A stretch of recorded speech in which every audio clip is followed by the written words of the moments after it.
I'm Rebecca Ivers. I'm head of the School of Population Health here at UNSW, Medicine and Health, and I am delighted to have this whole host this seminar as part of our Population Health Seminar series in honour of Global Drowning Prevention Day. So many of you will know that the United Nations General Assembly passed its first ever resolution on global drowning prevention in the 75th session in April.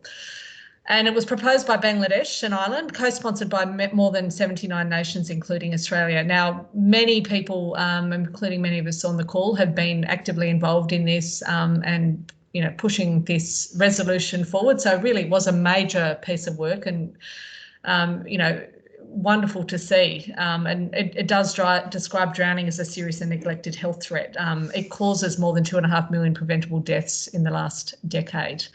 And of course, 90% of these deaths have occurred in low and middle income countries, and Asia carries the highest number of drowning deaths. So as part of this, WHO is coordinating actions, and the resolution also proclaims the 25th of July as World Drowning Prevention Day to raise awareness of the importance of drowning prevention and the need for urgent, coordinated, multi-sectoral action.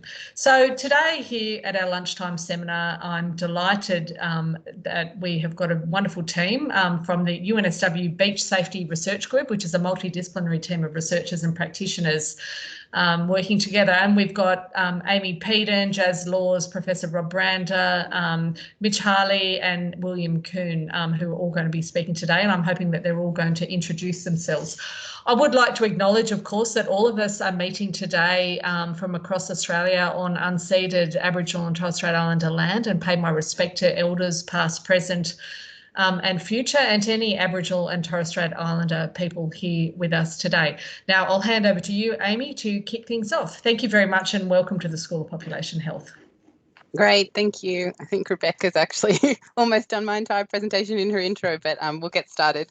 So it's really great to be here.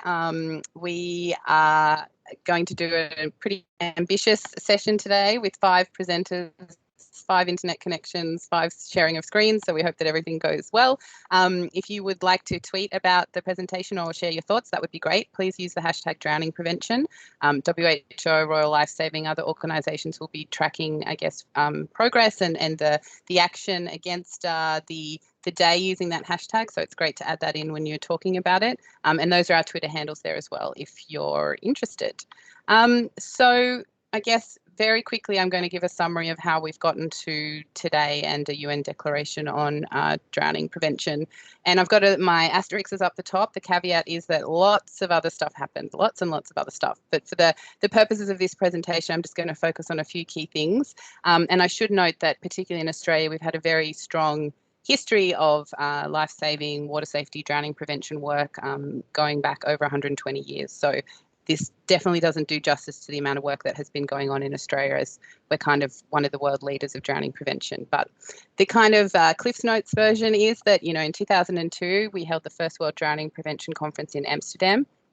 And that is where the first definition of drowning was confirmed. And prior to this, there were many different definitions and terms being used, which is, not ideal for research and also not great for communication to the public of the issue as well. And that definition, the reference is down the bottom, but that definition defined drowning as a process of experiencing respiratory impairment due to submersion or immersion in liquid. And importantly there, the word is process. So drowning doesn't equal death. The result of the drowning process might be death, or it might be non-fatal drowning with or without ongoing injury. So that was a really important highlight, I guess. Then moving on to 2011, Royal Lifesaving Society Australia took the International Lifesaving Federation's World Conference on Drowning Prevention to Vietnam. And that was the first time that conference had been to a low and middle income country.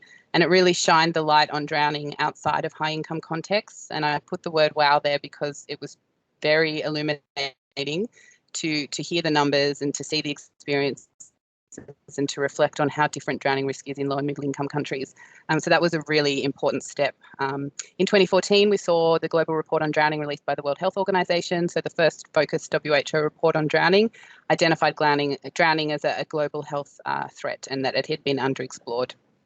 And that has gotten us to here, 2021, a UN declaration on global drowning prevention, and our inaugural World Drowning Prevention Day, which is henceforth July 25th. not super helpful for us in the southern hemisphere, being the dead of our winter, but there's a lot of activity going on, and it's particularly relevant at the moment in the northern hemisphere, who are experiencing heat waves, and we've seen reports coming through of, you know, significant numbers of drowning incidents associated with the hot weather. So just as some background, drowning is the third leading cause of unintentional injury death worldwide, 7% of all injury deaths. The WHO estimated 236,000 people died from drowning around the world in 2019. And as Rebecca mentioned, it is overwhelmingly, that burden is felt in low and middle income countries. But we've got some issues with the estimate. It is a significant underreport. It excludes water transport related drowning. So our mass ferry incidents, boating incidents, vehicles into water, excludes disaster-related drowning, excludes, we're talking a lot about unintentional drowning today, but it also excludes intentional drowning, be it intentional self-harm or assault, and also drowning where intent is undetermined. And all of those exclusions that are classified within the International Classification of Diseases coding doesn't even begin to speak to the issue of refugee and migrant drowning, where people drown between countries in international waters, and therefore, unfortunately, no one is taking responsibility and numbers aren't counted either. And as we know with the iceberg phenomenon, fatal drowning is just the tip of the iceberg, and we need to quantify non-fatal drowning globally, be that using hospitalizations, emergency department presentations, ambulance call-outs, or rescues, be it by trained, paid or volunteered lifeguards and lifesavers, or bystanders, including surfers, who we know perform a number of bystander rescues every year and save a lot of lives. Again, our challenge here is that there is no agreed non-fatal drowning definition. However, there is some guidance provided by the WHO. And I also forgot to mention at the beginning, we'll be putting some links in the chat as well for interesting information. And I believe there'll be a link in the chat now to that non-fatal definition if people are interested. So just briefly looking at how Australia compares to the region and the world. The Global Burden of Disease study in 2017 reports that there are 215 drowning deaths in Australia annually, a rate of 0.9 per 100,000, a rate that we have halved since 1990. In Oceania, nearly 2,000 drowning deaths, a rate of 14.5 per 100,000 people, and very little change since 1990 in bringing those deaths down. And globally, 295,000 drowning deaths, a rate of 0.4 per 100,000, and again, halving those numbers since 1990. But we need to reflect on those data challenges I mentioned earlier, and there's a lot of drowning deaths that aren't included in these estimates. I just quickly want to touch on the risk factors for drowning, and when I put up these photos and when we talk about risk factors, it's important to remember the importance of context. So children under 5 experience the highest drowning rates, but their risk is very different in a high income versus a low and middle income context. Excuse me. Males drown at 4 times the rate of females. In high-income countries, drowning is really a recreational issue. Some occupational drowning, but the vast majority are recreational interaction with water. In low and middle-income countries, it really is activities of daily life and occupational drowning. We also see risk factors of disaster and flood-related drowning. Alcohol is a significant concern. Pre-existing medical conditions are important to consider, and Will is going to speak to that later about the challenge in classifying drowning and considering drowning where there are other causes of death at play. And also, I just picked one of the behavioural aspects being not wearing a life jacket. In high-income contexts, it's really about choice and choosing not to wear a life jacket. In low and middle-income contexts, it's about access and not having access to life jackets in the first place, or them being cost prohibitive. And also, we need to think about location. There are different risk factors for location, varying by location. Natural water is really the key thing that links both high-income and low and middle-income country drowning. We see a vast majority of drownings in these natural water locations, rivers, lakes, oceans, and beaches. In high-income contexts, we do see swimming pools and bathtubs represented, and in low and middle-income contexts, ponds and wells and water around the home. And we're really going to focus on the beach and coastal environment today with our presentation. So as Rebecca mentioned, we're all members of the UNSW Beach Safety Research Group, and I've got our Twitter and web address here. We're very interested in collaboration, so if you too are interested in that, please reach out. We're very much about diversifying and working with different faculties and different sectors to work with drowning. So today our presenters come from population health, bees, engineering. We've got team members from education, and we're also going to hear from Dr. Jaz Lawes, who is the principal researcher at Surf Life Saving Australia, and that is who I'm going to hand over to now. So I'll just unshare. Okay, I'll hand over to you, Jaz. I think you're on mute. Perfect. Thanks, Amy. Hi, everyone. I'll just share my screen.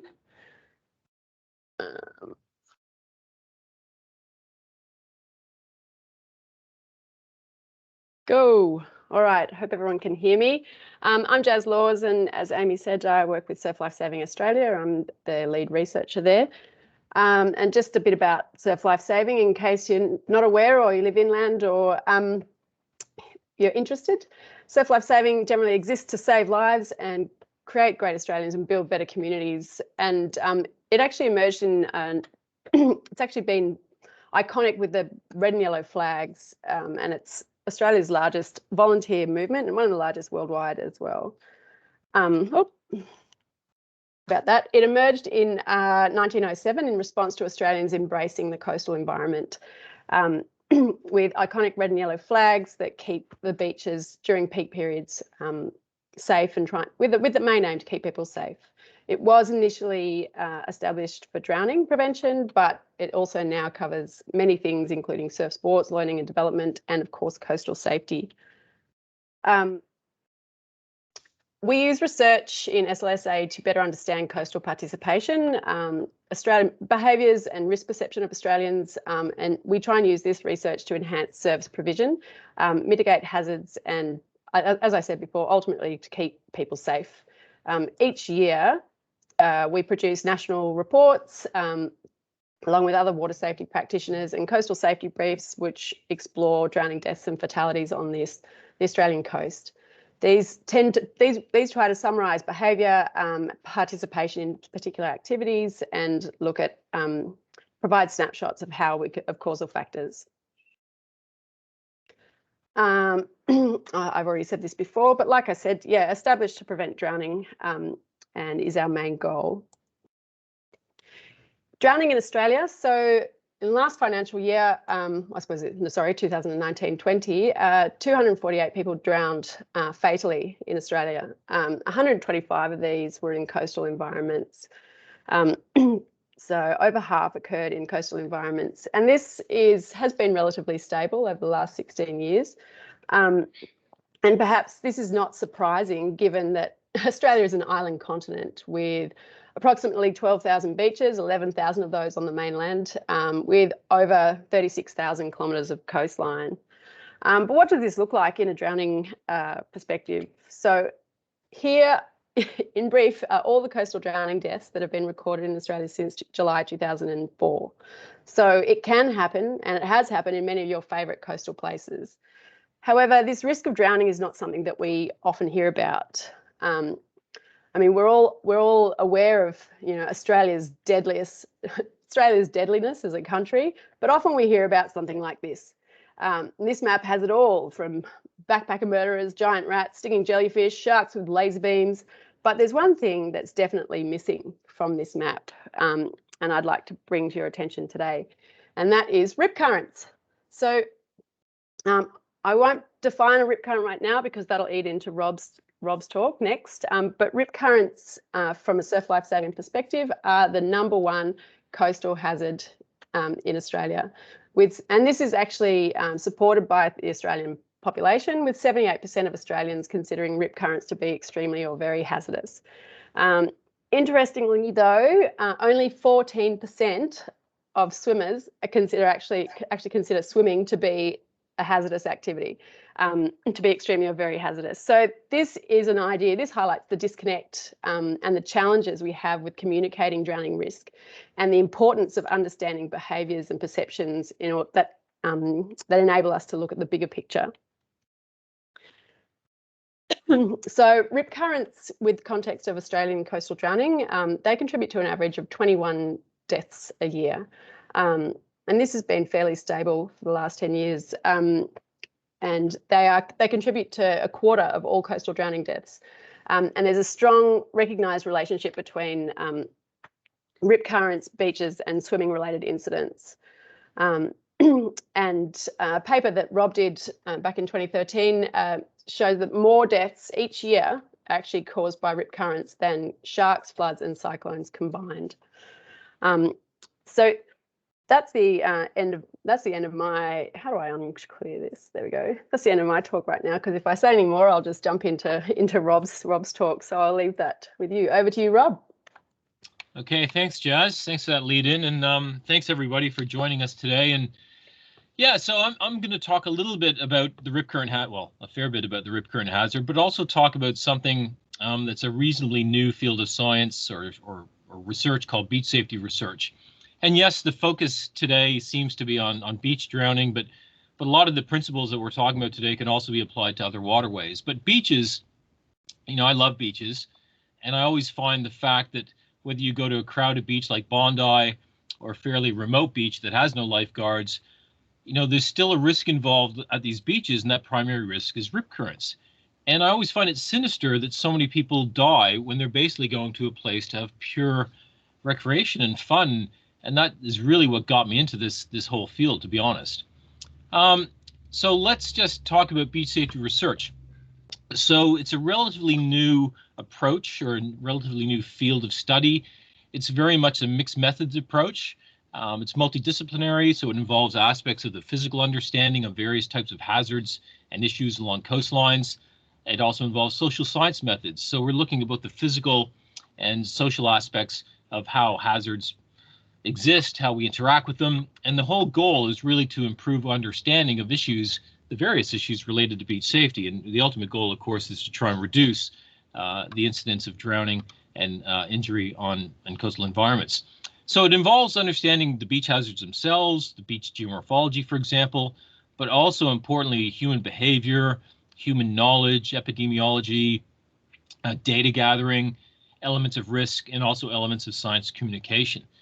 And I think for a long time, the sort of human side of beach safety research had been ignored. So a few years ago, I tried to put a coin on this field of study. I wrote a brief little entry into the Encyclopedia of Coastal Science just to say, well, look, this is something that's happening. People are studying this, and certainly a lot of it has happened in Australia, but there's a lot of beach safety research going on around the world. And a lot of the beach safety research really started looking at the rip current hazard because, as Jaz explained, it's the biggest beach hazard on Australian surf beaches, but it's also a global hazard. And if you don't know what a rip current is, they're basically very strong, narrow, seaward flowing currents of water that exist on pretty much any surf beach in the world. And by surf beach, I mean any beach that's characterized by waves breaking across a wide area. You may have various patterns of sandbars, but basically the waves break and they push the water in, it piles up, and the rip current is a very effective way of getting that water back out. And sometimes we put in purple dye to show just how fast and just how far those rip currents go. Now, these are ubiquitous features around the world. They're not an Australian phenomenon. They occur in Thailand, they occur in England, they occur in France, they occur in South America, they occur everywhere you have breaking waves across beaches. And as Jaz mentioned, they're the primary beach hazard for us. She mentioned that on average, there's 21 fatalities per year. It's probably a little higher than that, to be honest, but these are confirmed numbers. But we are a rip current nation. 30% of our beaches have rip currents. Professor Andy Short from Sydney University has estimated that at any given time, we've got 17,000 rips operating. So it's no surprise, really, that we have that many drownings, but also that we have enormous amount of rescues. There's probably 10,000 plus rescues in rip currents if you throw in lifesavers, lifeguards, and even surfers. So it's an Australian problem, but it's also a global problem. But one of the issues with rip currents is getting good data. So, for example, countries like Costa Rica have about 60 drownings per year. In the United States, it's somewhere between 60 and 100. We don't quite know. So globally, 100, certainly, maybe even 1,000 fatalities per year, but we're not sure. Scientifically, we understand rip currents very well. We've been measuring them for a long time. We know how they behave, how their flow behaves. We know that sometimes rip currents can sort of start along the beach as what we call a longshore feeder. Those feeders join together and they form a fast-flowing rip neck that can go a fair distance beyond the line of breaking waves, and then that will stop. And that's called exit behavior. But we also know that rips can actually circulate. So the water sort of comes out of what we call the surf zone and quickly goes back in with the breaking waves. And this behavior, and we also know how fast they flow, has a fair amount of implications to what people should do when they get stuck in rips, which I'll talk about in a second. We know that there's different types of rips, and I won't go through all the different classifications. There's a nice paper led by Bruno Castel from the University of Bordeaux, who's sort of classified them. Many rips occupy deep channels, and they can be very persistent in time and space for days, weeks, and even months. Generally, when you get some form of structure, whether it's a groin, a pier, jetty, or a headland, you often get persistence rips against that boundary. And you can even get, when there's just a sudden group of larger waves break, you can get these flash rips that suddenly appear as these turbulent, streaky clouds of water, and they may only last for a few minutes before disappearing. But different types of rips look different. You know, you've got these dark gaps, and then this, which also complicates the issue a little bit when it comes to trying to keep people safe. We've done experiments putting people into rip currents, releasing what we call GPS drifters, which track the circulation patterns of the rip current flow. And we have the people go into the rip current and they try to swim parallel, or they tried to float to see what was the best escape strategy. And after a number of experiments we did, we found that there's not one single escape strategy that will always work, because rip current flow is just so variable over time. And Surf Life Saving was involved in this project and funded a large part of it. And as a result of that, they sort of come up with their education program or profile to say, well, know your options when it comes to rip currents. They're not promoting one piece of advice over another, just know your options. And beach safety research is very much involved doing surveys of people, finding out what people know. What are their demographic characteristics? What are their beach going characteristics? What's their swimming ability? What's their knowledge of common beach hazards? What's their behavior at the beach? And a lot of beach safety research is focused on people's ability to recognize rip currents. Are people good at spotting rip currents? And the studies that are out there have basically shown that they're not particularly good at spotting rip currents, but they're also overconfident.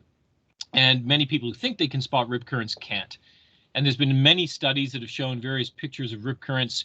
You can't see the rip current in this picture because it's obliterated by this, but this was a picture in a survey, and people were asked to, on the tablet or their phone, press where they thought the rip current was, and it's a good way of mapping people's skills. But we found that, you know, obviously the ability to spot a rip current is a very good method of preventing people from getting in a rip current. But there's all sorts of issues with rip identification, what angle you take the picture from, and it's fraught with challenges. So where do we want to go with rip currents, at least for this particular hazard in the future? Well, I think scientifically we understand how they behave. We don't really, I don't think we need to measure them from a safety point of view. From a science point of view, sure. But it'd be really good if we could somehow come up with almost live maps of where the rip currents are. Because if you know where the rip currents are, you know, well, you can communicate that knowledge to lifeguards, lifesavers, and even the general public. And we'd also like to know when people are visiting beaches and when they're putting themselves at risk. And this is where the use of technology can really improve our understanding of where rips are, how people are visiting the beach, and risk exposure as well. And that's a bit of a lead into Dr. Mitch Harley from the Water Research Laboratory at UNSW, who will speak next.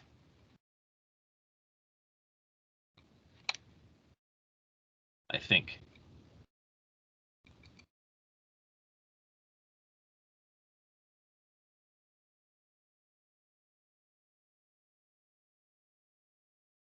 Can you hear me, everyone? Sorry about that. Yep. Yes, Good. I can. Okay, so thanks a lot for that, Rob. Yeah, my name's Mitch Harley. I'm a Scientia Fellow. I'm in the School of Civil and Environmental Engineering. And I'm actually based, if you don't know, the Water Research Lab. So UNSW actually has a laboratory on the northern beaches, and I encourage you to come and visit us sometime. We've been doing a lot of work, at least for over probably about 25 years now, on camera technology and using cameras to monitor beaches. And I'm just going to touch on that. This is a photo of one of our more advanced camera systems on the Gold Coast. We actually have 45 cameras all along the entire Gold Coast in Queensland, the largest monitoring network worldwide. What I'm going to touch on, though, is we also have a whole different range of camera systems. So this is our advanced one, but we have more lower cost methods, and also I've been very much involved with working with citizen science as well in using smartphones to monitor beaches. But what I'll show you is, so the last few years been really working on developing these low-cost camera systems. So by low cost, these cameras are getting really cheap now, up to $700. They're solar powered, and you just put a SIM card in, and they can transmit images of the beach about every 15 minutes. They came out of hunting technology, if you know. For instance, those camera trap, which they use to understand. Ecologists use it a lot, but now we're applying them at the beaches. Here's an example of one. One of the issues is them potentially getting stolen. So we hide them in these possum boxes, so they look very innocuous to just walking past. But you can see the solar panel on top, and we install them just overlooking the beach, lifeguard towers, remote beaches. And we use them as a powerful tool to understand how people are interacting with the beach and also with rip hazards themselves. So one of the things we're really developing in the last few years is in machine learning and artificial intelligence. And these algorithms have come a long way now so that we can actually use these very low cost systems to understand how many people are on the beach at a given time of day, how they're interacting with the water, and so forth. So this is an example at Burleigh Heads, where we installed a camera on a lifeguard tower, and you can just see how much rich data we can get from these new artificial intelligence algorithms of how people interact with the beach and potentially with rips. So we can get, with this data, we can get a whole bunch of really powerful information. So, but how accurate is it? Well, this is just from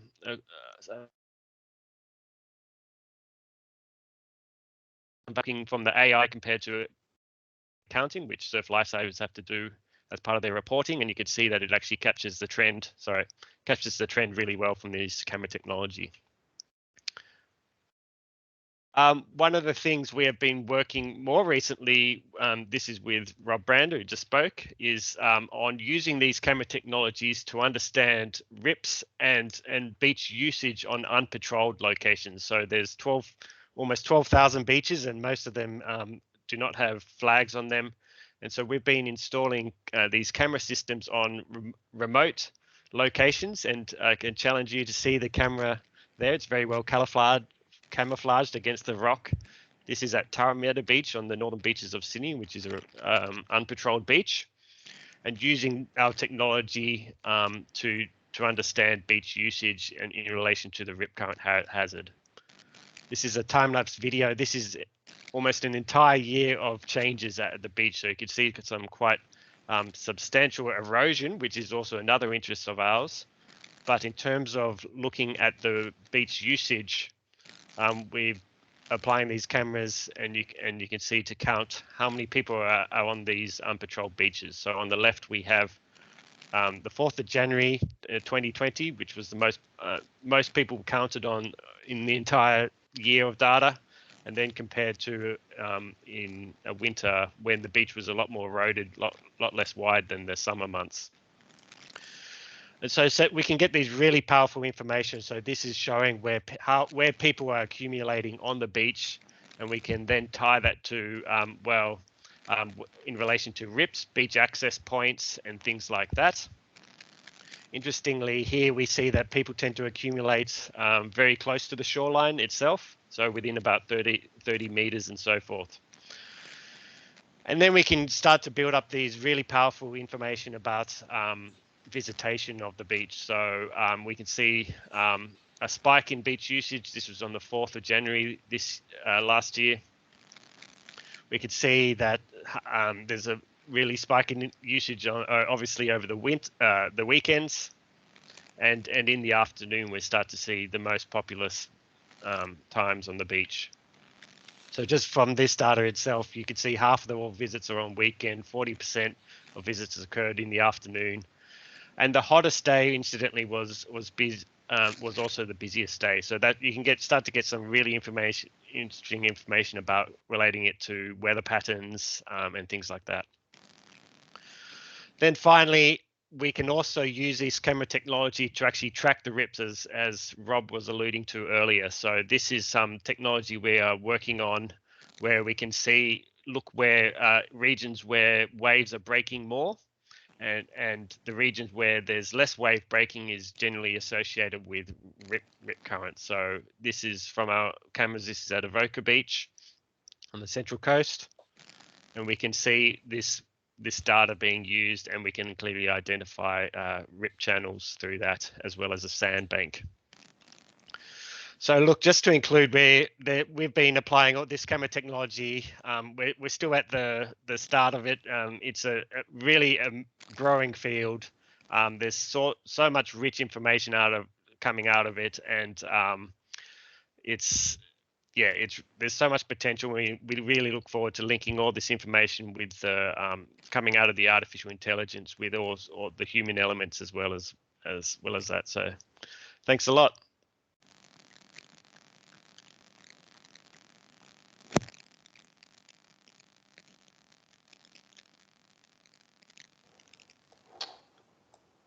All right, thanks, Mitch. Hi, everyone. My name is Will Koon. I am a PhD candidate in the School of Bees. That's Biological, Earth, and Environmental Sciences for some of those that don't know. And my job is to kind of wrap all this up and zoom out a little bit from the beach safety specific topic and talk a little bit about the gaps, the challenges, and the opportunities that are in front of us in terms of drowning prevention research and science. And if you can't tell already, this is quite an interdisciplinary group. And if you are not convinced that whatever discipline you're in has some sort of connection to water safety by the end of this, then I will have failed. So the first question that I kind of want to explore is this idea of where does drowning prevention belong? And traditionally, there's been kind of two major areas. One is health. Drowning is a public health issue. Drowning is a medical problem. And then the other side is drowning is an emergency services issue, or drowning is a fire, rescue, lifeguard, life-saving sort of issue. And those two domains have really come together in the past several decades, but there's several other lenses from which drowning needs to be considered. These are some of the other UN agencies that are involved in drowning prevention programming and research. And there's some obvious ones, right? Like the IMO, the International Maritime Organization, UNICEF funds lots of learn to swim programs. More recently, with the refugee crisis in the Mediterranean, the UNHCR has become more involved. But even some out of the box ideas like the World Food Program. We have a colleague in Bangladesh who's working with the fishing communities on a grant funded by the World Food Program based around food security. If fishermen are not safe or fishermen die, then there are food security problems in certain areas. But so where does drowning prevention belong? Another way to look at this is it's a sport issue. So on the right, you've got competitive swimming and swim schools, both here in Australia and all over the world, that are very active in the drowning prevention space. And then here, you also have this whole cadre of surf sports in terms of paddling and ocean swimming, and Surf Lifesaving does a really great job of promoting an active ocean culture through surf sport. I know that in the School of Population Health, there's some great work going on around development related to sport and sport for good. So drowning prevention is a sport problem. Is drowning prevention an education problem? You have people doing education programs in schools, both here in Australia and all over the world, but there's very little information on or evaluation of those programs. And I'll talk a little bit more about that later. Again, here in Australia, I think anybody with kids has been exposed to the Nippers program, right? There's, tens of thousands of Nippers here. And that's essentially an education program. In other countries, you have loads of Swim to Survive and Learn to Swim programs. The picture on the bottom is a Learn to Swim program in Bangladesh. And they're teaching hundreds of thousands of children how to swim. So is this, an education problem? Is drowning prevention a tourism issue? Tourism, on the left, this is how Tourism Australia is marketing Australia to other countries, right? But how involved is Tourism Australia in either funding or providing for the safety of people that visit this country? That's an interesting question I think we can all ponder. In other countries, tourism has really spurred growth and pushes for water safety. On the right, this is a picture of the newly minted National Costa Rican Lifeguard Service. The federal government there passed a law in 2019 basically regulating and mandating local government districts as responsible bodies that had to provide lifeguards. That entire legislative policy push came from the tourism industry out of an effort to keep people safe in Costa Rica. Is drowning prevention a tech problem? Yes, it is. There was a study that was done a couple of years ago that found that drowning was the #1 cause of selfie-related death. And not only do you have that, but we're seeing both here in Australia and in some of my contacts back in the United States, exposure at really remote aquatic sites is skyrocketing because these secret Instagram locations are now out. So a great example here in Sydney would be the Figure 8 pools down at the Royal National Park, which is now an Instagram hotspot and also coincidentally quite a dangerous rock platform to be on. Is drowning prevention an infrastructure or an urban planning problem? Yeah, the picture on the left was a picture that I found on the top 15 most dangerous routes to school. And this picture on the right is a picture of somewhere in Europe where there's a canal, and you can see kids walking next to this body of water without a barrier in between. Is drowning prevention a disaster problem? And yeah, again, yes. Dr. Jagner and Professor Ivers and some other UNSW colleagues a couple of years ago came out with this paper that found that 80% of those interviewed in a household survey in Bangladesh said that they had been exposed to a water-related disaster in the past 5 years. So as DRR becomes more a part of our conversation, drowning prevention and water safety absolutely needs to be at the front of that. And it's crucial for us as drowning prevention researchers to link water safety and drowning to existing frameworks like the Sendai framework and other efforts in that space. And linked to this is drowning prevention a climate change problem. So on the left is a picture of Kitsilano Beach in Vancouver 2 weeks ago when they basically smashed heat records for 5 days in a row. Now, this is not typically a popular swimming beach, but if the weather is pushing 30 and 40 degrees in an area where that's not normal, people are going to flock to swim sites. On the flip side, on the right, warmer winters means thinner ice. And there was another recent study that was able to link kind of long-term warm winters to increased drowning deaths in countries in the Northern Hemisphere that were covered in ice. Wash issues, water and sanitation health. So already you have people all over the planet who are traveling to water bodies to collect water for cooking, for bathing, and to drink. So, there is a link here with our water and sanitation health colleagues, but, kind of linked to climate change. On the right, this is a picture of a house in Venezuela, and this is a family saving water in a drought.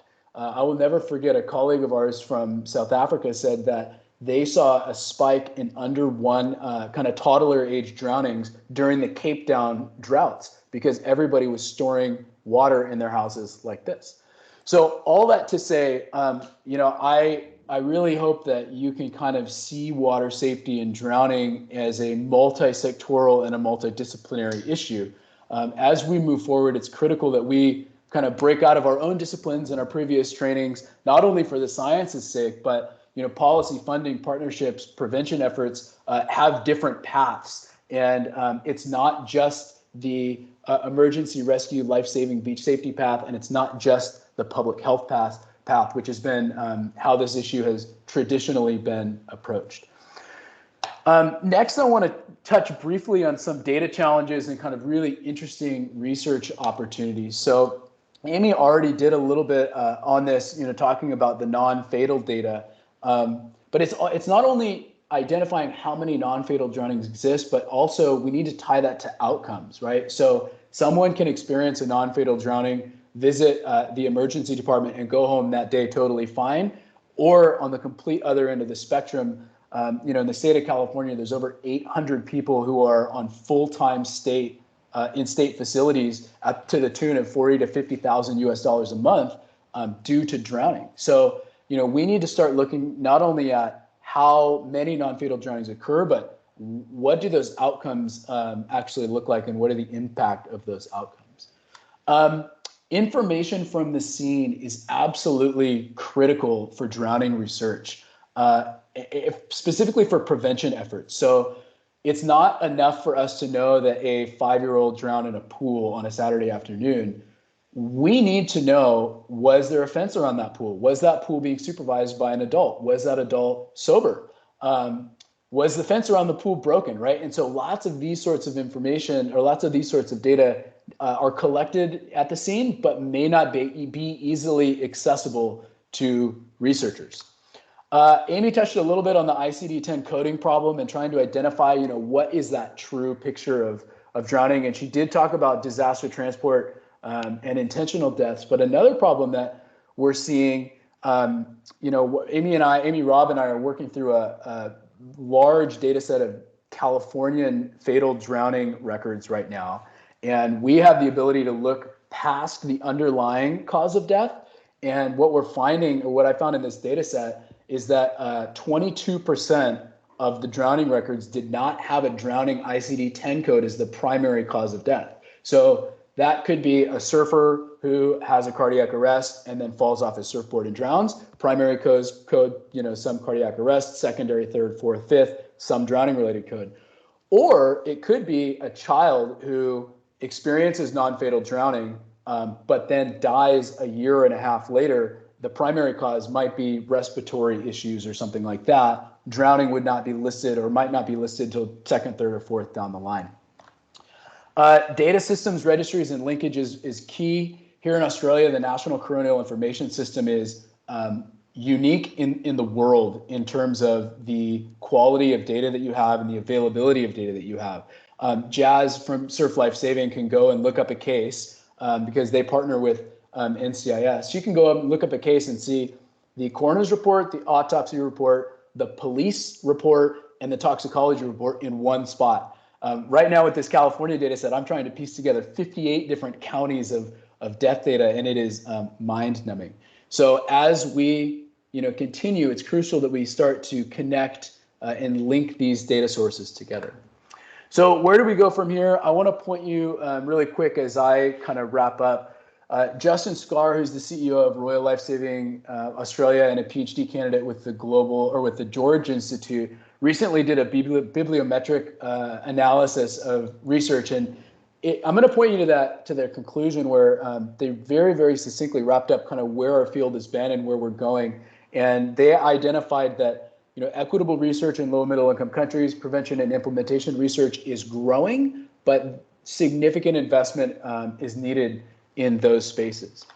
Moreover, evaluation research in our field is sorely lacking. There are large-scale, expensive drowning prevention programs running both here in Australia and all over the planet that are not evaluated. The evidence for if these programs work, how they work best is really lacking, and that's an exciting area that people are moving into.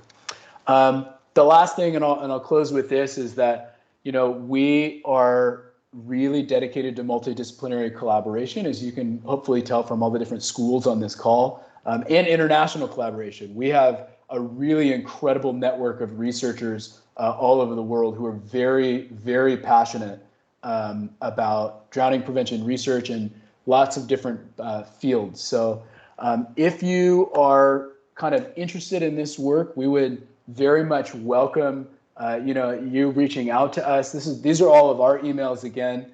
I also want to point out that Amy and I have been dropping loads of information into the chat. So before you end this call, I strongly recommend that you go to the chat and you just scroll through all those links and resources in case there's something that piqued your interest. So with that, I am going to close up and ask Professor Ivers to come back. Thank you so much for allowing us all to present. Thank you so much, all of you. I mean, wow, what a absolute, I think we've had a quick run through of just about everything happening globally in drowning research. So fantastic. Thank you so much to all of you. Really fascinating.